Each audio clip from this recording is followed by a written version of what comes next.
ओम नमः सिद्धेभ्यः जय श्री ओम नमः सिद्धेभ्यः जय श्री ओम नमः सिद्धेभ्यः।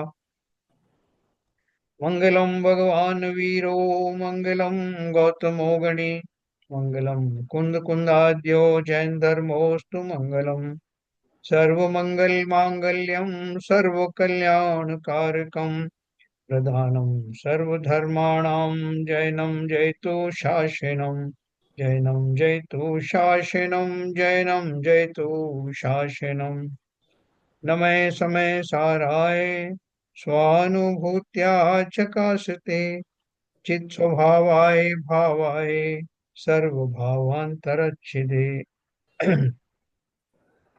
अध्यात्म अमृत कलश के निर्जरा अधिकार में हाँ, हम अगुप्ती और अत्राण भय के बारे में पढ़ रहे थे।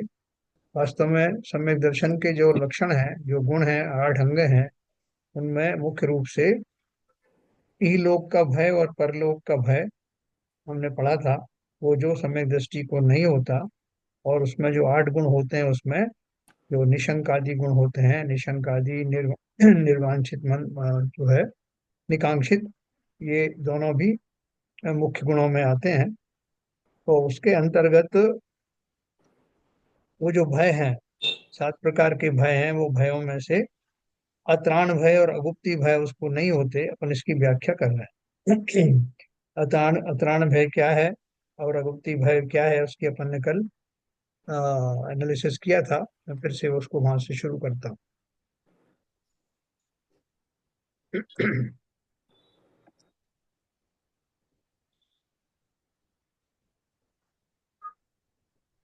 देखिए, अपन ने पढ़ा था अत्राण भय। अत्राण भय का अर्थ है पर के आक्रमण से मेरा नाश ना हो, रक्षा करने वाला कोई नहीं है, ऐसी शंका का होना अत्राण है। और अगुप्ती किसे बोलते हैं?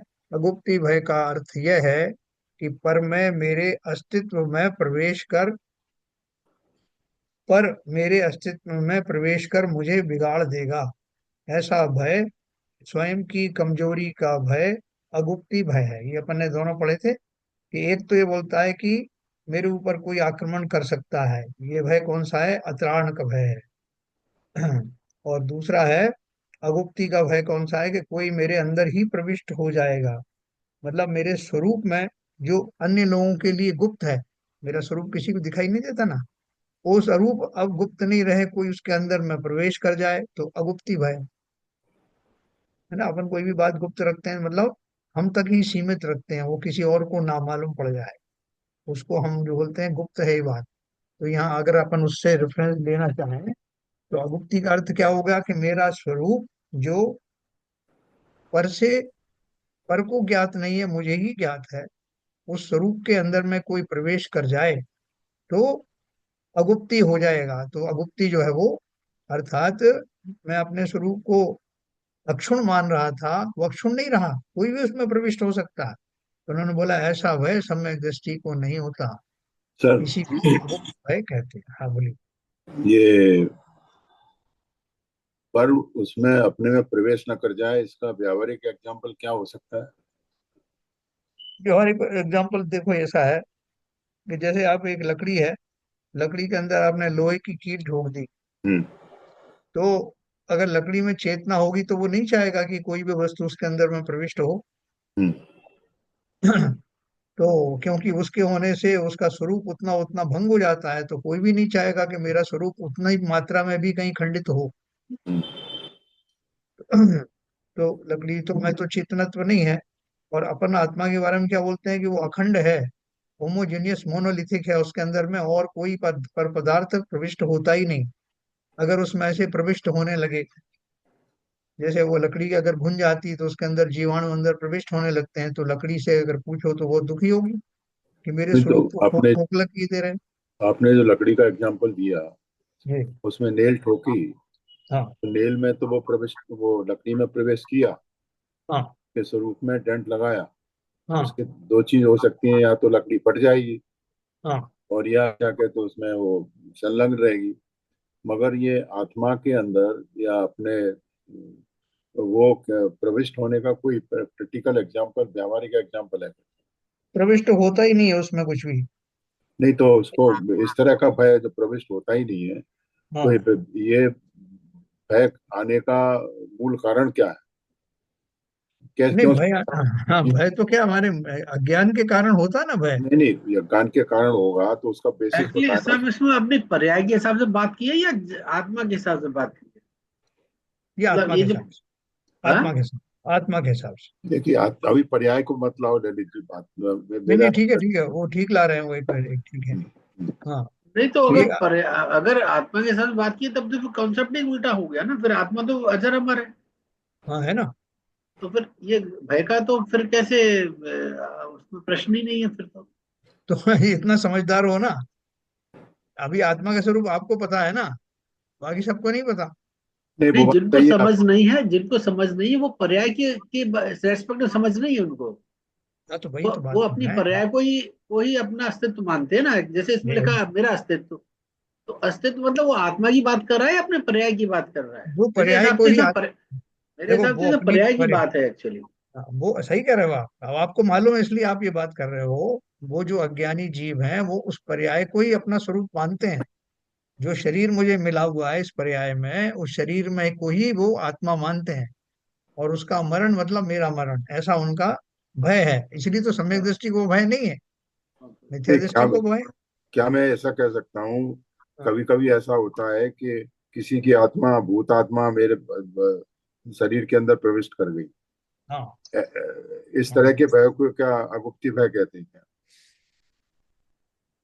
देखो वो जो अज्ञानी होता है वो तो अज्ञानी सब। अज्ञानी अज्ञानी ऐसा सोचता है कि हाँ। इसके अंदर या मेरे अंदर, क्या कहते हैं, जैसे पद्मपुरा में लोग जाते हैं हाँ। और उसकी आत्मा इसको तंग कर रही है, इसके शरीर में घुस गई है। वहां हाँ। लोग जाके उल्टा उल्टा खड़े हो जाते हैं वहां, वो, क्षेत्रपाल के आगे, हाँ। मतलब। हाँ। तो हाँ। वो इस तरह के भय की बात है क्या ये? वो तो अज्ञानी नहीं ही है। नहीं, इस तरह की बात नहीं। देखो अज्ञानी तो अज्ञानी है, अज्ञानी के मैनी फोल्ड जो है भय चलता है। मैनी फोल्ड का मतलब बताता हूँ।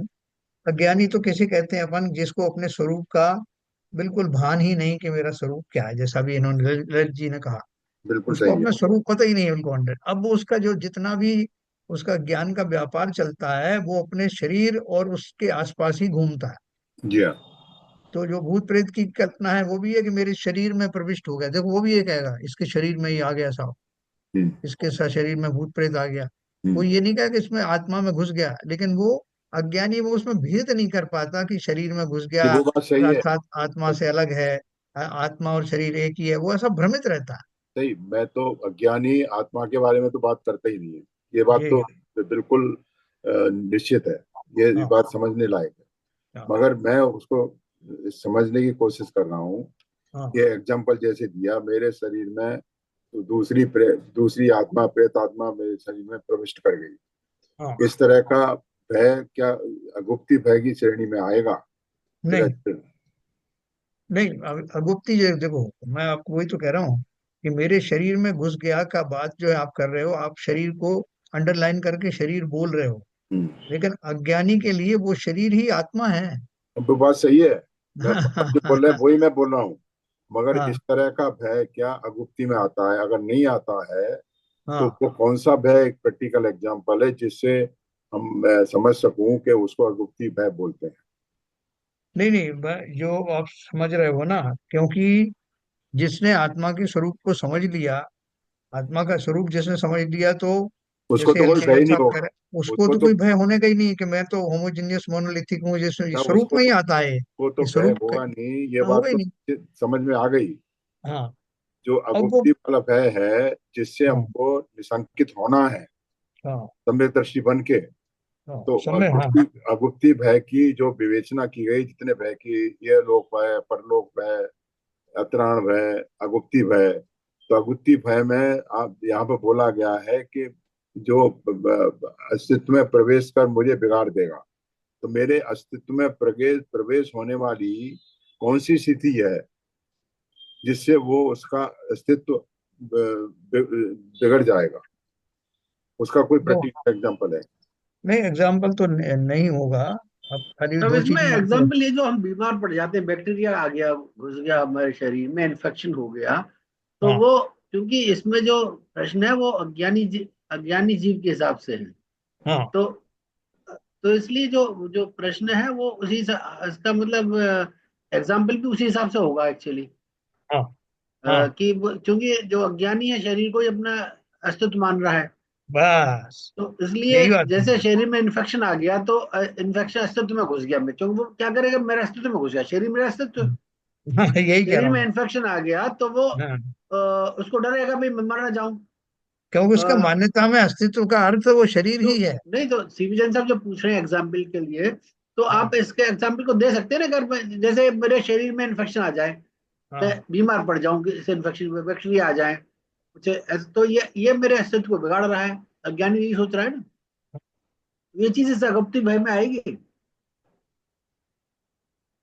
तो आप ऐसे, अगर ऐसा मानते हैं तो ये भी सोच लीजिए कि मान लो किसी ने अपने शरीर को, जैसे कि वो दुर्योधन की माता थी ना गांधारी, तो उन्होंने कहा था कि तेरे ऊपर कोई वज्र जो है वो भी घात तेरे अंदर में नहीं प्रविष्ट हो, उसके लिए मैं वज्र में शरीर बना दूंगी। ठीक है। तो अब वो अगर मान लीजिए उसका ऐसा हो जाता है, तो वो सबसे कह सकता है गर्व के साथ कि मेरे शरीर के ऊपर ना तो ऊपर से कहीं चोट लग सकती है और ना ही कोई चीज मेरे अंदर प्रविष्ट हो सकती है। ऐसा दिव्य शरीर मुझे प्राप्त हो गया है। तो दूसरा व्यक्ति है, भैया तुम्हें दिव्य स्वरूप प्राप्त हो गया है, मगर हमको तो नहीं हुआ, तो हमारे तो अंदर प्रविष्ट हो सकते हैं ना तीर बाण आदि सभी, है ना। तो ठीक उसी प्रकार से, चूंकि अज्ञानी को अपने शरीर को ही उसका अपना स्वरूप मानता है, इसलिए उसे ये भय बना रहता है कि मेरे शरीर में, जैसे ये बोल रहे हैं ना कि कोई कीटाणु भी घुस गए, किसी के धनुष बाण घुस गया, कुछ भी घुस सकता है। तो ऐसा उसको भय रहता है अज्ञानी को। क्यों रहता है? क्योंकि वो शरीर को ही अपना स्वरूप मानता है और शरीर में ये चीजें होना संभव है। नहीं, वो बात अ- बिल्कुल समझ में आ रही है जो ललित जी ने बोला। हाँ और आपने बोला कि वो जो किसी की क्या नाम है, बंदूक की गोली भी घुस सकती है, हाँ क्या कहते हैं, तलवार भी घुस सकती है, तीर भी घुस बराबर। सकता है, हाँ और हाँ, प्रेतात्मा भी घुस सकती है। हो सकती है। प्रेतात्मा भी घुस सकती है। हाँ तो वो ये बात बिल्कुल समझ में आ गई, लॉजिकल है। हाँ। हालांकि शरीर के अंदर असंख्य कीटाणु रहते हैं। एक असंग ही एक, त्रसजीव भी रहते हैं, एक इंद्रिय जीव भी रहते हैं, एक इंद्रिय हाँ से लेकर के और। हाँ, वही कह रहा हूँ, एक इंद्रिय हाँ जीव बिल्कुल रहते रहते हैं। हैं, एक ही क्षेत्रावान में रहते हैं वो। मगर वो शरीर के साथ बैलेंस बना के रखते हैं। मगर जो कीटाणु, जैसे कैंसर का है, कैंसर सेल क्या कहते हैं, जब विकृत हो जाते हैं तो वो कैंसर का रूप धारण कर लेते बराबर। हैं। तो उस तरह का जो भय है, वो अगुत्ती में क्वालिफाई किया जा सकता है। हाँ यही हाँ यही मेरा कंफर्म करना था। हाँ। तो वो ललित जी ने क्योंकि वो कहा, ललित जी जो ने मेरा कहा तो सही कहा। मेरा अस्तित्व जो बोल रहे हैं ना, मैं आपको शुरू से ये बात कर रहा हूँ कि वो नहीं, अपना वो अस्तित्व सही शरीर है, से ही मान रहे हैं। बिल्कुल शरीर से मान रहे हैं, वो शरीर वाली बात है। ज्ञानी हाँ। होगा तो सब, फिर तो उसको कोई भय होगा ही नहीं। जिसे आत्मा का स्वरूप प्राप्त हो गया है, तो वो तो जिसको उसको ये तो मालूम हो गया, हाँ। ये समज्ञानी हो गया, तो वो तो निशंकित हो ही गया। ये जो बातें, ये जितने भय हैं, वो मिथ्यात्व जीव के लिए है, अज्ञानी के लिए ही। अभी जैसे कोई कहे, मान लो नेगेटिव साइड में मैं आपको बताऊं कि कोई नारकी जीव है, वो नारकी जीव को कोई कहे कि भैया तुम्हारे शरीर को इतने इतने टुकड़े किए जाते हैं, तो तुम मर जाते हो क्या हर बार? तो वो क्या बोलता है कि भैया मर जाता तो अच्छा था, मैं मरता नहीं हूँ, यही तो मुसीबत है। वो उसका रिवर्स, उसका उल्टा है। वो उसका उल्टा है। हाँ। बिल्कुल सही कह रहे हैं मेरा अस्तित्व तो जो है वो ऐसा है कि मैं फिर से जुड़ जाता हूँ, वो अपने शरीर के माध्यम से बोलता है, शरीर की स्वभाव की दृष्टि से बोलता है कि मैं मरता ही नहीं। सही है। तो देखो ये अगुप्ती का अर्थ क्या है, बहुत बढ़िया आप लोगों ने दोनों ने एनालिसिस किया है इस मौके पे। और मुझे खुशी है कि ललित जी ने ये पहली नजर में ही भांप लिया कि वास्तव में वो अज्ञानी का वो चिंतन क्या होता है। क्योंकि मैं उस चीज को मान रहा हूँ जो वास्तव में मैं हूं ही नहीं। इसलिए तुम भेद में किसी तरह से भी अज्ञान के शिकार हो जाओ तो इसमें हम क्या कर सकते हैं।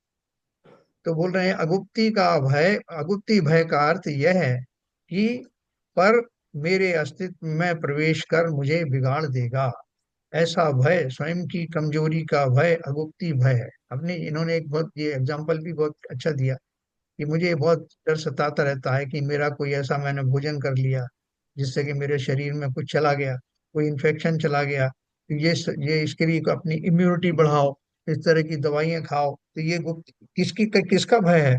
कि मेरा शरीर जो वास्तव में मेरा ही है या मैं ही हूँ, उसके अंदर में इस तरह की प्रतिकूलताएं ना चली जाएं, इसका भय मुझे भी निरंतर रहता है। मुझे मगर मतलब हम सबको रहता है। मगर एक बात है सर, हाँ। ये इससे अतरान भय से जो आक्रमण से क्लैश नहीं करेगा, जो हमने विवेचना की कि शरीर में बाण लग जाए, शरीर में गोली लग जाए, ये तो सारा आक्रमण वाली बात हो जाए। देखो, एक तो बाहर में लगना और एक अंतर में प्रविष्ट होना। अपन को बाहर में एक धूल लग जाती है, जैसे मान लीजिए बाहर में नहीं, बाहर में चोट लग जाती है। शरीर के ऊपर आक्रमण हो रहा है। हाँ। आक्रमण का हो रहा है वो शरीर के अस्तित्व, मेरा शरीर का ये चूंकि मैं अज्ञानी हूँ और मेरे शरीर पर आक्रमण हो रहा है, जी। तो वो अंदर ही प्रविष्ट हो रही है, चाहे तलवार लग रही है, चाहे गोली लग रही है, चाहे उस पर डंडे पड़ रहे हैं, वो शरीर के ऊपर ही आक्रमण हो रहा है। तो ये तो अतराण भय में चला जाएगा। नहीं, मैं अपन जैसे बोलते हैं जहां ना कि तक बाहरी चोट। जहां तक बैक्टीरिया का सवाल है, वो एंटर होना, वो हाँ। अगुप्ती भय में आ सकता है मतलब। हाँ, वैसे वैसे समझ लीजिए उसको। क्योंकि अभी देखो, अंदरूनी चोट और बाहरी चोट दो तरह की बोलते हैं ना अपने यहाँ शरीर पे भी। तो बाहर चोट लगी है कि आंतरिक चोट लगी है, लगी तो अंदर में शरीर पे ही है ना, घाव रिस रहा है। लगी तो शरीर पे ही है ना, चोटी लगी है ना। हाँ, जैसे शरीर। अंदर में कोई आंतों में रिसाव शुरू हो जाए, अंदर के कोई ऑर्गन्स फूट जाए, हम्म, तो उन्हें अपन आंतरिक बोलते हैं। बहुत सही और बात है। है ना, और शरीर के बाहर में लगी हुई है चोट, तो अंदरूनी चोट और बाहरी चोट में फर्क होता है ना।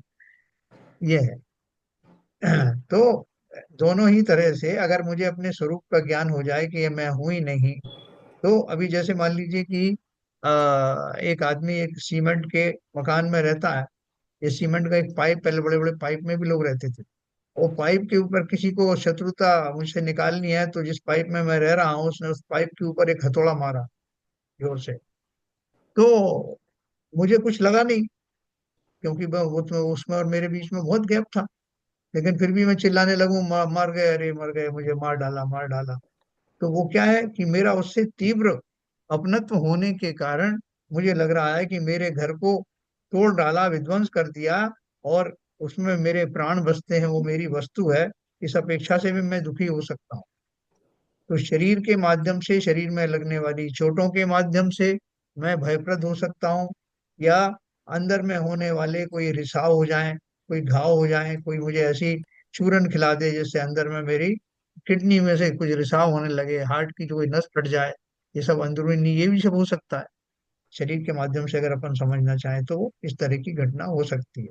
और आत्मा की दृष्टि से समझें तो आत्मा का बाह्य रूप से, जैसे जितने भी कर्मों का जो कर्मांड शरीर आदि होता है, वो आत्मा के बिल्कुल निकट होता है, आत्मा के प्रदेशों पर के आसपास ही होता है।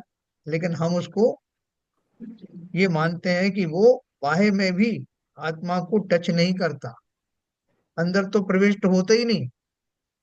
जितने भी कर्म है हमारे, 8 प्रकार के कर्म हैं, उनका कोई भी अंश अंदर तो प्रविष्ट होने का सवाल ही नहीं है। बाहर में भी वो आत्मा के प्रदेशों को टच नहीं करते। वो उसकी जो पूर्व कर्मों की जो लेयर होती है, वो लेयर भी उससे आत्म प्रदेशों से दूर होती है, एक क्षेत्र में जरूर होती है मगर उसको टच नहीं करती। और उसी के ऊपर दूसरी लेयर, तीसरी लेयर आती रहती। तो ना अंदर से ना बाहर से कहीं से भी आत्मा किसी भी प्रकार से स्पर्श की जाती है बाह्य वस्तुओं द्वारा। ये फैक्ट है। अगर जिसे इस फैक्ट के बारे में मालूम हो, उसे लोग बहुत कहेंगे हम तुम्हारा ये कर देंगे, तुम्हारा वो, वही है, तुमसे जो बने तो कर लो। मैं तो द्रव्य ही ऐसा हूं जो जिसके ऊपर ना तो कोई आक्रमण होता है, ना ही उसमें कोई प्रविष्ट होता है। वो भूत प्रेत घुस गए साहब, तो साहब उसके शरीर में भूत घुस गया। तो बंदे को उसमें यही कहते हैं, शरीर शब्द भी इस्तेमाल करते हैं, और अनजाने में ही करते हैं।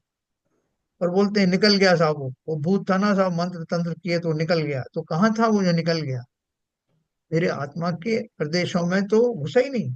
ये अज्ञानी जो जीव जो है ना, वो भी कभी ऐसी बात नहीं करते कि मेरी आत्मा में घुस गया।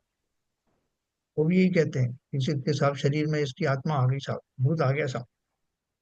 तो और वो क्या आया? वो जो दूसरी आत्मा है, वो उसने क्या किया? उसने खाली उसके मस्तिष्क के ऊपर में वो अपना प्रभाव किया।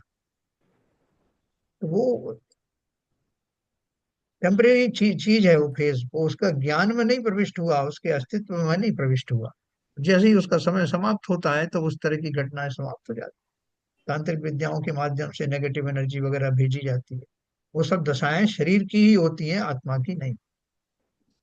तो बिल्कुल, जब सम्यक दृष्टि इस चीज को मान सकता है, तो मैं जो सम्यक दृष्टि बनने वाला हूँ, इन्हीं चिंतन और इन्हीं श्रद्धा के कारण तो बनूंगा।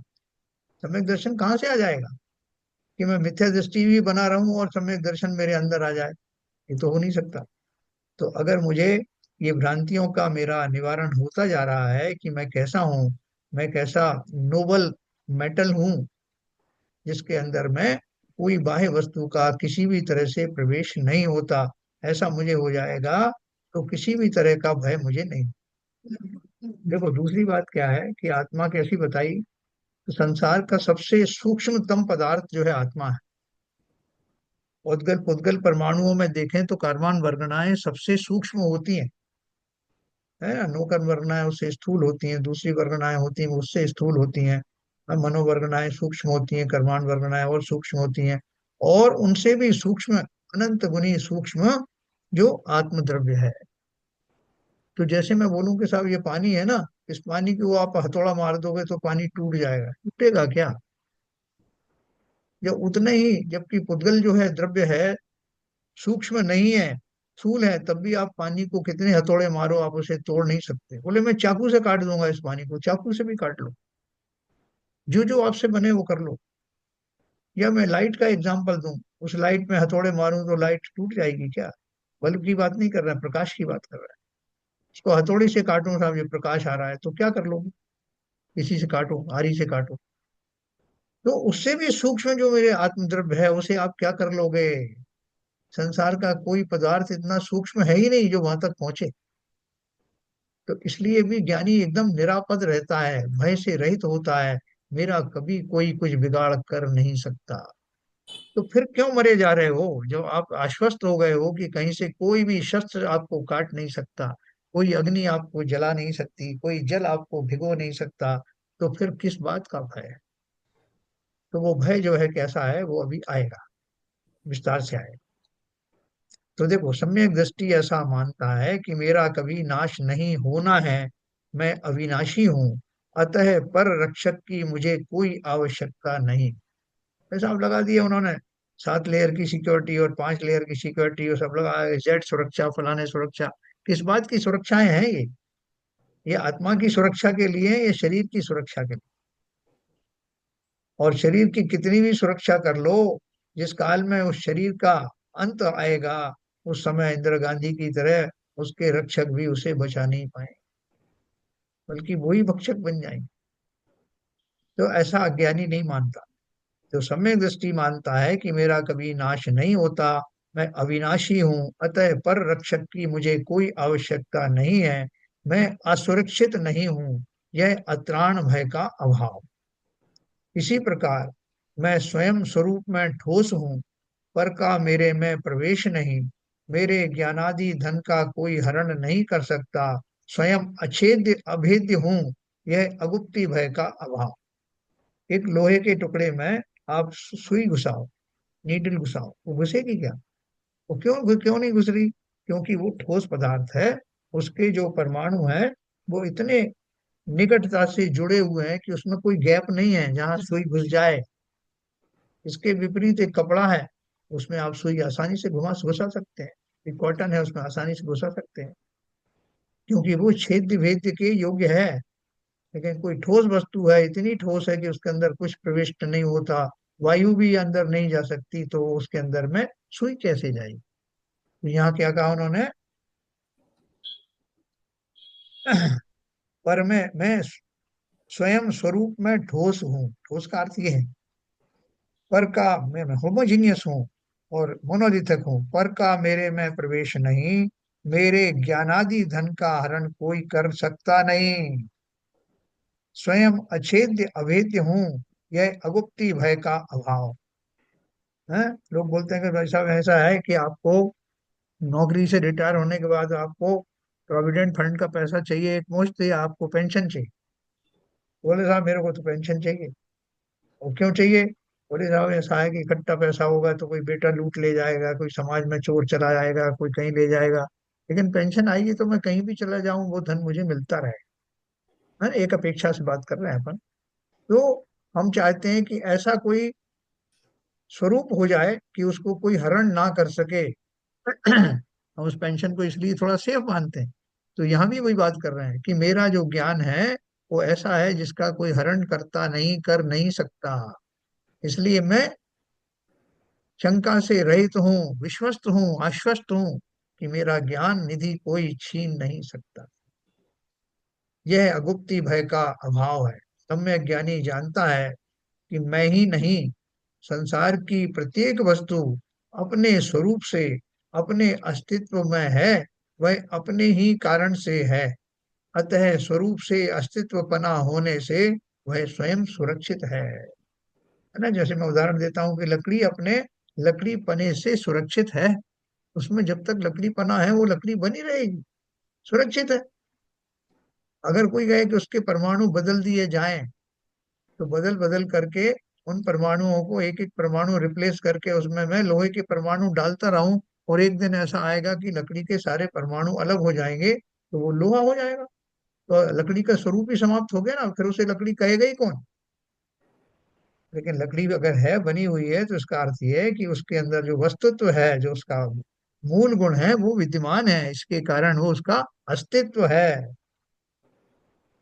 तो संसार की प्रत्येक वस्तु अपने स्वरूप से, अपने अस्तित्व में है, इसलिए उनका नाम वो पड़ा हुआ है। प्लास्टिक प्लास्टिक है, लोहा लोहा है, सोना सोना है। वह अपने ही कारण से है। अतः स्वरूप से अस्तित्व पना होने से वह स्वयं सुरक्षित है। किसने कहा कि सोने को कि तुम अपने जो परमाणुओं को इस तरह से बना के रखो, उनका इस तरह से सिस्टम बनाओ? किसी के कहने से थोड़ी सोने ने अपने आप को उस तरह से गठित किया है।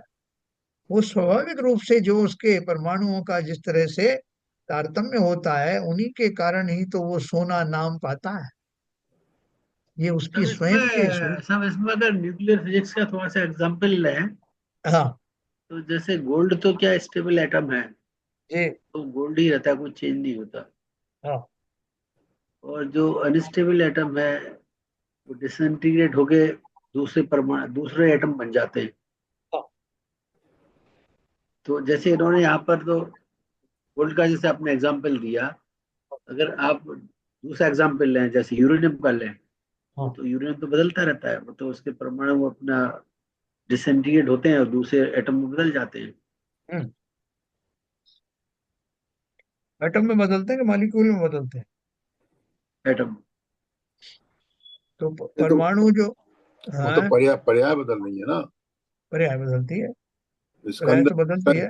स्कंद स्कंद परमाणुओं ही के होते हैं। स्कंद क्या कितना नहीं, जो बदलते जा रहे सुरक्षा पॉइंट ऑफ से जो सोने का आपने एग्जांपल दिया, हाँ तो सोने की जगह अगर मैं यूरेनियम रिप्लेस कर दूं, उसको तो फिट नहीं बैठ रहा वो देखो, एग्जाम मैं में। एक फिट बिठाता हूँ आपको। जो कोयले से हीरा बनता है, कोयले से हीरा कैसे बनता है? कार्बन होना है ना, कोयला। पर कार्बन का कार्बन बना रहता है वो पहले। हाँ हीरे में भी कार्बन ही रहता है वो। हाँ। मतलब अगर लेकिन उसका एटॉमिक स्ट्रक्चर देखें तो कार्बन ही होता है उसमें। तो चेंज क्या हुआ? स्ट्रक्चर चेंज हुआ, एटम चेंज नहीं हाँ। हुआ।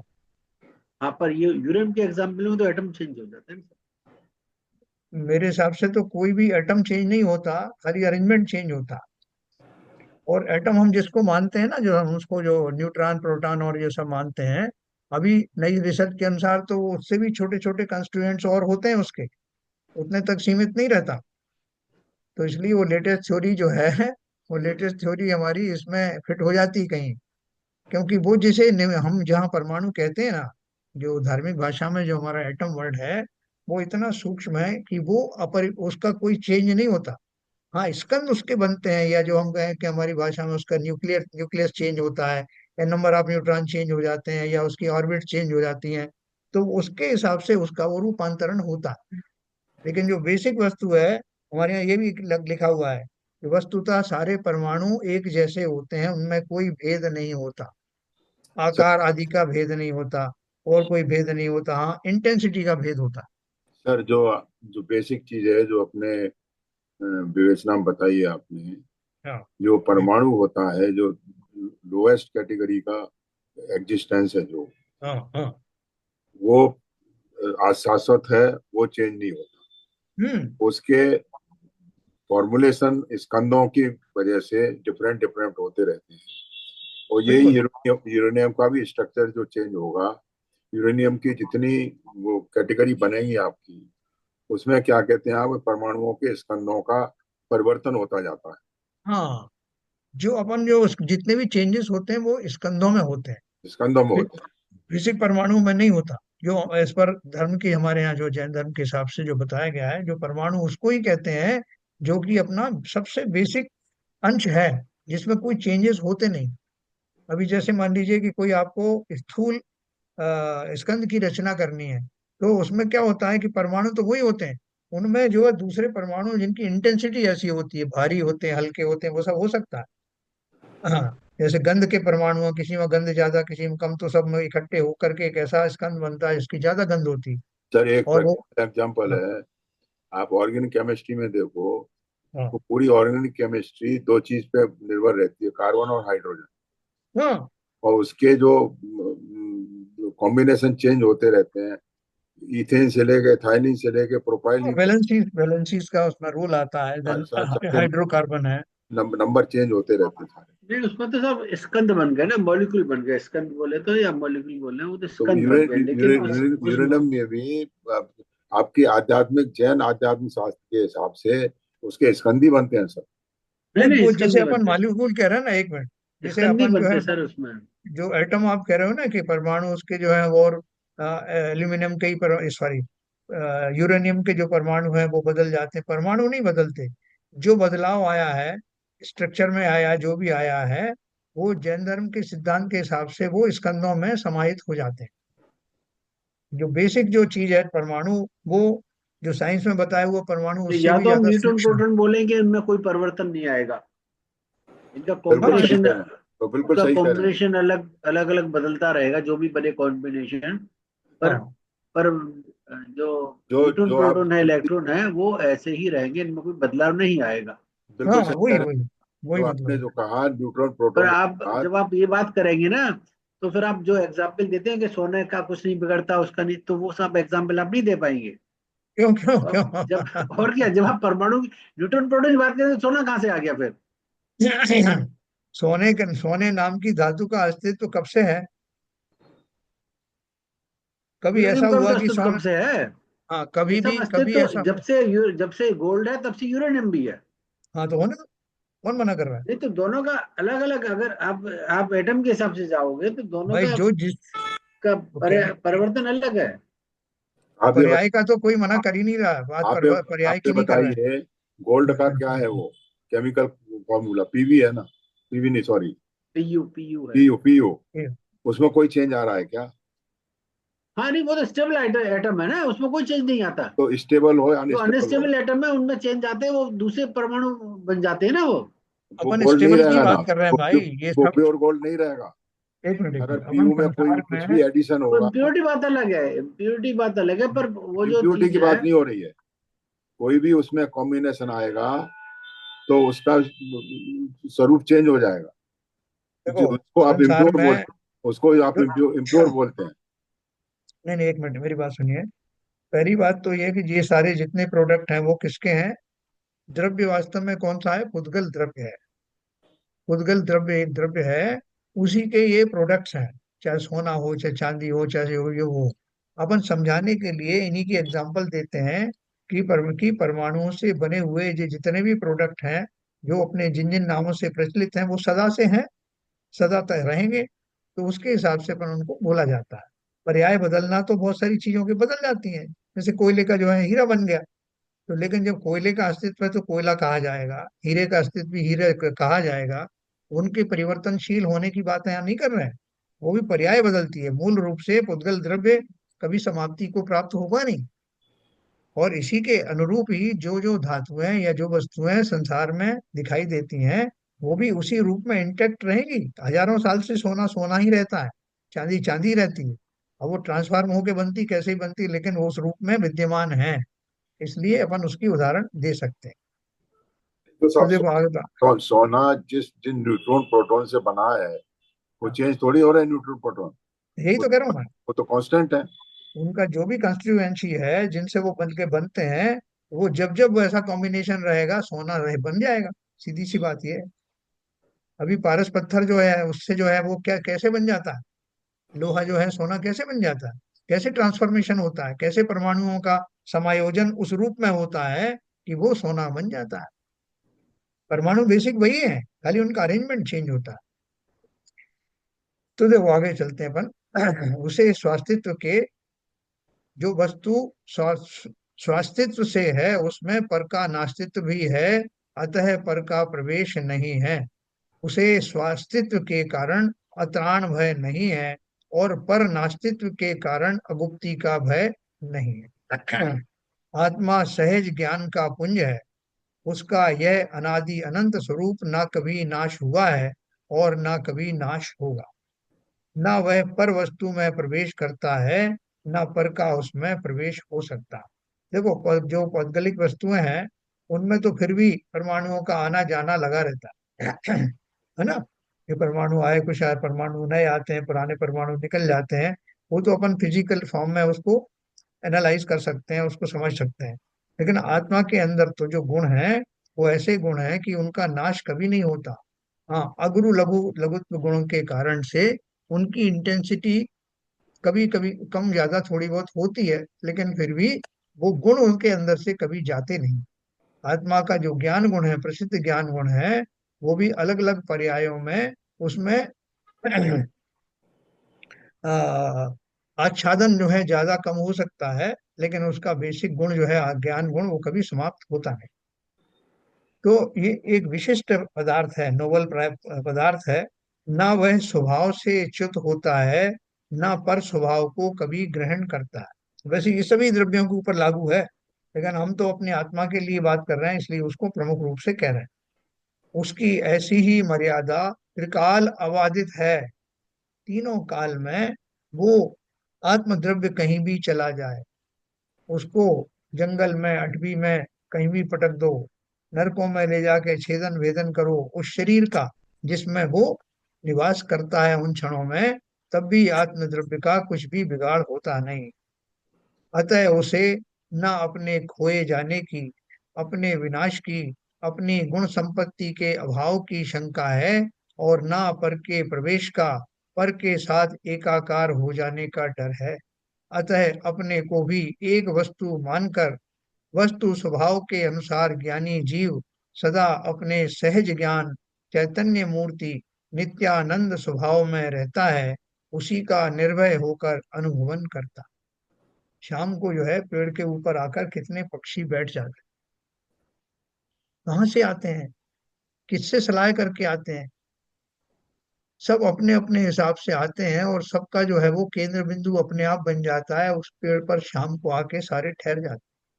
और भोर होते ही वो सारे पक्षी किसी भी दिशा में उड़ जाते हैं जहां उनको जाना होता है। कोई उन्हें रोकने वाला नहीं, टोकने वाला नहीं, पूछने वाला नहीं। उनकी कोई माताएं नहीं है जो चिंता करें कि बेचारा पता नहीं कहाँ जाएगा, पता नहीं उसका क्या हाल होगा, वापस आएगा तो उसके अंदर ज्ञान रहेगा कि नहीं रहेगा, उसके गुण रहेंगे कि नहीं, उसमें आत्मा नाम की चीज रहेगी कि नहीं। किसी को चिंता की आवश्यकता नहीं। क्योंकि आत्मा स्वयं ही उसकी पहचान है। ये अपन क्या करते हैं, हमारे पशु खो ना जाए तो उनके ऊपर कुछ चिन्ह लगा देते हैं। वो चिन्ह किस बात का है? वो तो शरीरों के चिन्ह है। आत्मा पे क्या चिन्ह लगाओ? तो इसलिए वो तो आत्मा स्वयं ही अपने गुणों के कारण कहीं भी चली जाए वो कभी खोती नहीं। मैं पशुओं पर निशान इसलिए लगा देता हूँ कि मेरी गाय कहीं खो ना जाए, मेरा बालक कहीं खो ना जाए। आत्मा कहाँ खोएगी? तीनों लोक में हुआ है आत्मा। आत्मा कभी खोता है क्या? खोएगा कैसे? किसके किसके कहने पे खोया मानूंगा कि वो खो गया है? आत्मा तो सदा से अपने स्वभाव में ही खोया हुआ है, और कहीं खोता नहीं। उसकी ऐसी ही मर्यादा त्रिकाल अबाधित है। अतः उसे ना अपने खोए जाने की, अपने विनाश की, अपनी गुण संपत्ति के अभाव की शंका है, और ना पर के प्रवेश का, पर के साथ एकाकार हो जाने का डर है। अतः अपने को भी एक वस्तु मानकर वस्तु स्वभाव के अनुसार ज्ञानी जीव सदा अपने सहज ज्ञान चैतन्य मूर्ति नित्यानंद स्वभाव में रहता है, उसी का निर्भय होकर अनुभवन करता है ना। अपन कोई ऐसी कोई विशिष्ट इलेक्ट्रॉनिक चीज हो या कुछ हो तो अपन उसको, या और कोई खाने पीने की चीज हो तो अपन उसको रैप कर देते हैं, पॉलीथीन में रैप कर दिया, फिर उसको एक बॉक्स में रख दिया। तो हमें क्या भय रहता है कि इसके जो मूल वस्तु उसके अंदर में कोई कीटाणु आदि प्रविष्ट ना हो जाए, कोई अशुद्धि ना चली जाए, उनसे बचाने के लिए हम सब एक खोल लगाते हैं। तो आत्मा के अंदर में ऐसा कुछ ना चला जाए, क्या शरीर उसको रोक पाएगा? ये मेरा आपसे प्रश्न है। शरीर के माध्यम से, शरीर रूपी कवच के माध्यम से आत्मा में जाने वाली अशुद्धि रुक सकती है क्या? बोलिए भाई। शुद्धि रुके, आत्मा में तो कुछ प्रविष्ट कर ही नहीं सकता, शुद्धि का सवाल ही नहीं है रुकने का, जाने का अंदर। क्या भाई ललित जी, कोई चला ये जाए सही है, इन्फेक्शन आत्मा? आत्मा में तो कोई चीज प्रवेश कर ही नहीं सकती ना, तो इसका सवाल ही नहीं उठता कि चाहे शरीर से जाए, कहीं कहीं से जा ही नहीं सकती। शरीर आपको आत्मा तो अभेद। आपने जो पहले चार पांच चीज बताई थी, ठोस है और उस तरह का जो हाँ चीज है, हाँ हाँ, उसमें तो कोई चीज प्रवेश नहीं कर सकती है। बराबर। तो फिर शरीर क्यों दिया है आपको? इसके लिए दिया नहीं दिया क्या? पैकिंग के लिए, पैकिंग मटेरियल के तौर पर। और शरीर तो आत्मा की पर्याय आत्मा की मौज मस्ती के लिए दिया है सर। आत्मा को अपना घर चाहिए तो दे दिया। वो तो पर्याय है आत्मा की साहब, हाँ, कर्मों संसार में भ्रमण करने के लिए पर्याय दी हुई है। इस हाँ, पर्याय में आपको उस आत्मा को तो आत्मा को इधर उधर घूमने का मन करता है ना, इसलिए वो सब पर्याय मिलती रहती है उसको। कभी शरीर का, मनुष्य का, कभी त्रसजीवों का, कभी। आत्मा का शरीर, आत्मा शरीर का नाम कर, नाम कर्म, शरीर नाम कर्म होता है ना। नाम कर्म के कितने वेद हैं? 97। 97। उसमें उसमें हाँ, 93 के 97 कितने हैं? 93। 93। तो उनमें से एक शरीर नाम कर्म भी है, जिसके कारण से मुझे शरीर की प्राप्ति होती है। और अलग अलग योनि में, देखो एक बहुत बढ़िया रोचक चीज आपको बताऊं। जो जो आपके कर्मों का उदय होता है, वो कर्म कौन क्या होते हैं? पौद्गलिक होते हैं, पुद्गल से ही बनते हैं, और पुद्गल से ही शरीर बनता है। जब कर्म उदय में आता है तो शरीर मिलता है। उन शरीरों के माध्यम से मैं अपनी कषायों के कारण से उनमें राग द्वेष करता हूँ, और उसके वशीभूत होकर बहुत सारे जो है ऐसे कार्य करता हूँ जो कि सही नहीं है। तो उनके फलस्वरूप मुझे कुछ सजाएं मिलती हैं कि मैंने जो कि भैया जैसा करोगे वैसा भोगोगे। अब भोगने का नंबर आया, तो भोगूंगा कौन? क्योंकि शरीर के माध्यम से किए गए हैं, इसलिए शरीर को ही वो दंड मिलते हैं। तो आप बोलोगे भाई साहब आत्मा ने तो सोचा है, तो आत्मा को भी तो दंड मिलना चाहिए ना, शरीर तक ही थोड़ी वो दंड सीमित रहते हैं। तो बिल्कुल सही कहा आपने। शरीर ने जिस रूप से उनको किया है, उसी रूप में शरीर के ऊपर में ओले बरसेंगे, रोग आदि होंगे। वो शरीर के जिस तरह के शरीर कर ये सजा सकते। तो आत्मा को मिल रही है, शरीर को कुछ नहीं मिल रही। हाँ नहीं, दूसरा उसका पॉइंट है, पहला मैं शरीर को निपटा दूं फिर आत्मा पे आता हूँ। तो शरीर ने जो कुछ भी गतिविधियां अपने शरीर के माध्यम से किया, उसको वैसा ही पलट करके शरीर के ऊपर में प्रहार होंगे, रोग आदि होंगे, या जो कुछ भी शरीर में विकृतियां होंगी, उस रूप से दंड शरीर को मिलेगा। अब आत्मा के अंदर से, आत्मा के भावों के कारण ही तो मैंने कषाय युक्त भाव किए थे, तो आत्मा को भी तो सजा दो। तो आत्मा को सजा मिलती है। शरीर में होने वाले सारे उठापटक से मैं ही तो दुखी होता हूँ, मुझे ही वो दुख मिलता है, इस ढंग से मिलता है वो। शरीर का माध्यम से आत्मा ही दुखी होती है, लेकिन दंड कोई भी आत्मा तक पहुंचता नहीं शारीरिक रूप से, वो शरीर तक ही रह जाता है। तो जो भावनात्मक भाव से जो मेरा परिणाम खराब हुआ, उन परिणामों का इसकी सजा मुझे भाव रूप से मिलती है। लेकिन एक बात अवश्य है कि कोई भी सजा मेरे आत्मा तक डायरेक्टली नहीं पहुंचती, क्योंकि मेरा जो संसार से जो मेरा कनेक्शन है, वो शरीर के माध्यम से ही है। इसलिए शरीर के माध्यम से ही वो सब पहले प्रभाव वहां होता है। और मैं अज्ञानी बना रहा तो उस शरीर को अपना स्वरूप समझने की गलती करके निरंतर दुखी होता रहूंगा। इस इस रहस्य को ज्ञानी जान जाता है। इसलिए वो शरीर में होने वाले दुख सुख से जुड़ता नहीं, तभी वो गज कुमार मुनि बन जाता है। अब समझे अब बात ये ये आत्मा को कष्ट कैसे होता है? आत्मा तो आत्मा को तो कुछ भी नहीं कर सकती। कष्ट वो अज्ञान दशा का कष्ट है ना, अब मान्यता का कष्ट है। मान्यता का कष्ट, वही तो कह बस वही कष्ट है, तो मान्यता तो क्या, सुधर जाओ तो सुखी हो गए। जो ज्ञान में जो बात आती है, हाँ जो जो ज्ञान में अज्ञानी के ज्ञान में जो बात आती है, उससे जो भाव बनते हैं, तो जो शरीर में कष्ट भुगतने की बात आती है, वो सारे शरीर में ही होते हैं। आत्मा तो शाश्वत है, आत्मा तो अपनी जगह रहती है। और शरीर के अलावा भी होता है, देखो मैं बताऊं आपको। मान्यता का दुख मैंने आपको बताया ना, कि मेरा बेटा है, जैसे हाँ एग्जाम्पल वैसे आई ना, वो बेटा मर गया। वो बात सही है। वो मगर वो भी मतलब देखो, स्व स्व का शरीर या पर का शरीर, हाँ, दो चीजें है ना इसमें। हाँ, स्व और पर का बराबर। शरीर भी पर है, और जो नाते रिश्तेदार हैं या मकान है या पैसा है, वो भी पर है। तो ये हाँ, सब चीजें तो आपने व्याख्या कर दी, मगर इसका मतलब एब्सोल्यूट टर्म में आत्मा पे कोई प्रभाव नहीं पड़ता। सारा दुख जो है मान्यताओं का ही तो है। मान्यता का है, ज्ञान का है, अज्ञान का है, अज्ञान का वो है। मेरा है, ये मेरा है, मैं इसे ले जाऊंगा, मेरा उसने अज्ञान। मेरा धन हरण कर लिया। ये मान्यता ही तो सुधरना, इसी का नाम सम्यक दर्शन है। यस। ऐसा अगर मान्यता सुधर जाएगी तो मैं फिर सुखी हो जाऊंगा क्या? बिल्कुल हो जाओगे। तो फिर सम्यक दर्शन क्यों चाहिए? बोले यही तो सम्यक दर्शन है। मान्यता का सुधर जाना ही सम्यक दर्शन है, और कहीं से सुख नहीं बरसता। खोटी मान्यताओं का नाश होते ही स्वभाव में जब जीव प्रतिष्ठित होता है, तो स्वभाव की प्रतीति ही उसके जीवन में अमृत घोल देती। यही सम्यक दर्शन है, यही सम्यक ज्ञान है, और उसका निरंतर रसपान करना, यही सम्यक चरित्र है ना। देखो फार्मूला बहुत छोटा सा है, और हम उसके लिए मारे मारे फिरते हैं। हमें सिर्फ इतना याद, इतना ही बात जो चल रही है हर एक पूरे ग्रंथों में, कि मुझे अपनी मान्यता के कारण सारे कष्ट हैं, उसी के कारण मुझे कषाय उत्पन्न होती हैं। जो शरीर मेरा साथ जाता नहीं, जो मेरा है नहीं, उसके माध्यम से मेरी जमीन, मेरे जायदाद, ये मेरा बेटा है, इसको ये करना है, उन्होंने ये षड्यंत्र कर लिया, उससे ऐसे निवारण करना है। शरीर का मान कषाय, शरीर के प्रति और जुड़े हुए जितने नाते रिश्ते हैं उनके प्रति अपनत्व की भावना, ये सब क्या है? एकमात्र खोटे भ्रम के कारण से ही ये सारी चीजें घटित हो रही हैं। तो सम्यक दृष्टि में और मुझ में भी इतना सही तो फर्क है, मान्यता का फर्क है।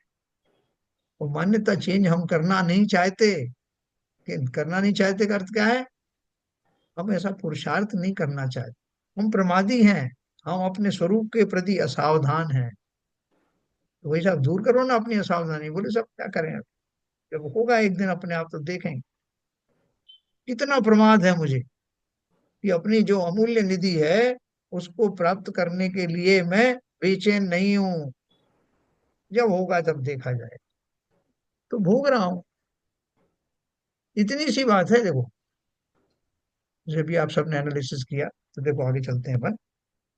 अतः अपने को भी एक वस्तु मानकर वस्तु स्वभाव के अनुसार ज्ञानी जीव सदा अपने सहज ज्ञान चैतन्य मूर्ति नित्यानंद स्वभाव में रहता है, उसी का निर्भय होकर अनुभवन करता है। अपन सब जग से निराश हो जाए, लोगों से सब लड़ाई हो गई, अपन बहुत फ्रस्ट्रेटेड हो गए, अपन सोचा नहीं साहब बाहर में जाओ, मुझे ना तो समाज में कोई काम के लिए जाना है, ना मुझे किसी से नाता रिश्ता रखना है।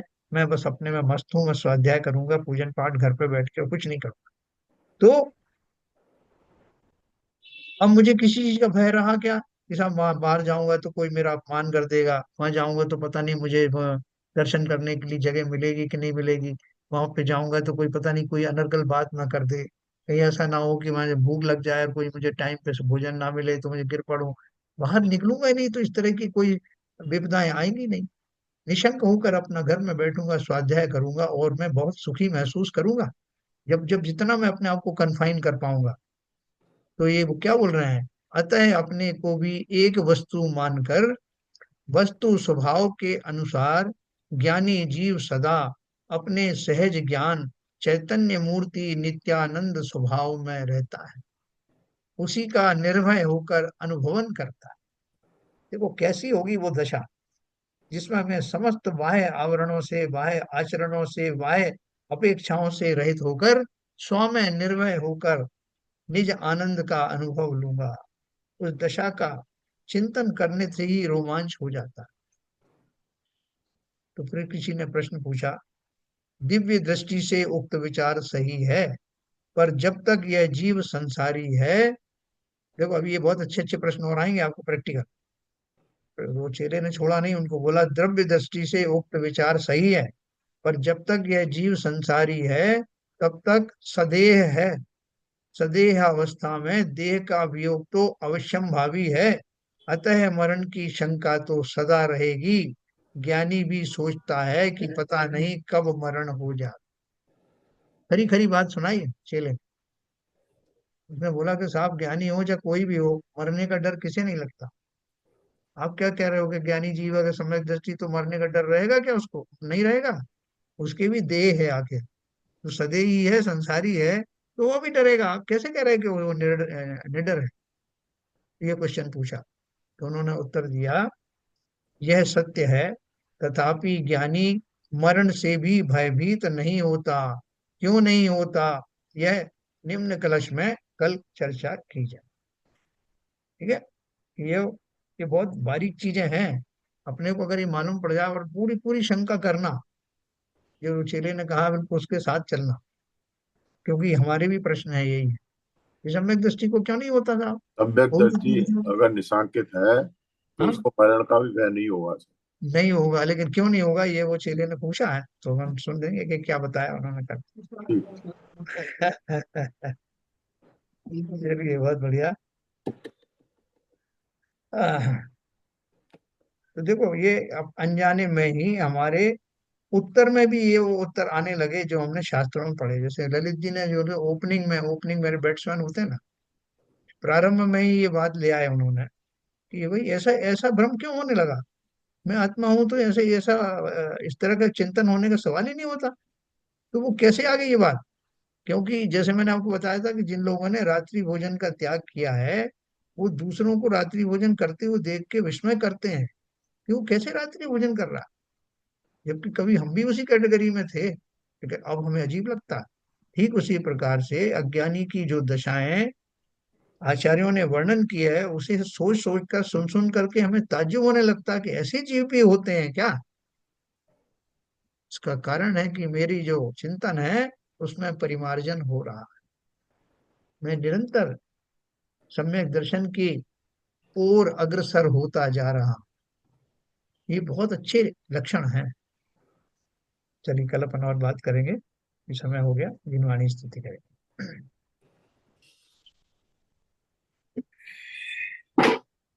चतमु नाश वे को ज्ञान के प्रकाश वे को अपर भास वे को भानु सी बखानी है। छहो द्रव्य जान वे को बंध विधि भान वे को स्वपर की छान वे को परम प्रमाणी है। अनुभव बताए वे को जीव के जताए वे को काहू न सताए वे को भव्य और आनी है। जहाँ तहाँ तार वे को पार के उतार वे को सुख विस्तार वे को यही जिन वाणी है। हे जिन वाणी भारती तो हे जमुदिन रहन, जो तेरी शरणा गए सो पावे सुख चैन। या वाणी के ज्ञान से सूझे लोकालो, सो वाणी मस्तक धरो सदा देते हैं दो, सदा देते हैं दो।